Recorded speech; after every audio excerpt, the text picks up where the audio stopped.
Between the tree and the tinsel and stringing all of those holiday lights, decorating can be a daunting task. And for one Baraboo woman this year, that task took on presidential proportions. And Leah Linshide joins us to explain here. Yeah, Danica, for Nancy Miller, Christmas decorating is one of the best parts of the holiday, and she really gets into decorating her home. But this season, she had a much bigger, whiter house to decorate.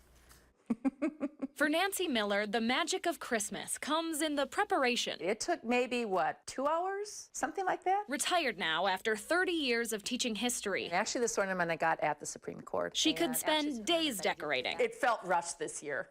But this holiday season, someone else's house took top priority. The state dining room, again, is where the gingerbread house was. Nancy was one of 100 volunteers picked out of 1,000 applicants across the country to help decorate the White House this Christmas. Unbelievably, it did take 3 days. Because you wanted to do it right, and there were so many ornaments. Visiting D.C. would be an exciting trip for anyone. I'm sitting here, in the White House library with my little flute of champagne.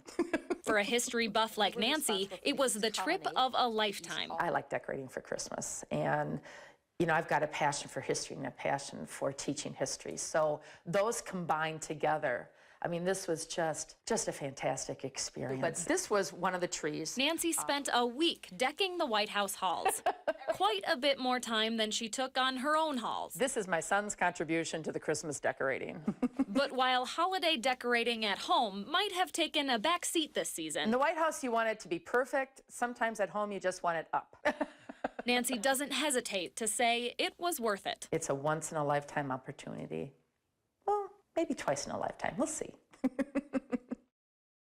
Nancy says she would love to get another chance to decorate the White House, though she'll wait a few years to apply again to make sure others get the opportunity too. What a neat little story. You got to have a Christmas carp in there, right? Yeah, that was the son's contribution. That was her son's contribution. He would not take it down for our interview, so I had to, of course, get a shot of that. Of course, get a shot. And I understand that she was the only volunteer from Wisconsin to actually go out to D.C., right? And like I said, 1,000 people applied. Only about 106 got to go, and she was the only person from Wisconsin out of 37 other states. Wow. So, yeah, she was excited. Nancy, you can come over anytime and decorate my apartment. No, I'm not going to give out my address, but email me and we'll get it set up here. But awesome story. What a neat opportunity. It was. Awesome. Thank you so much for that story tonight, Leah.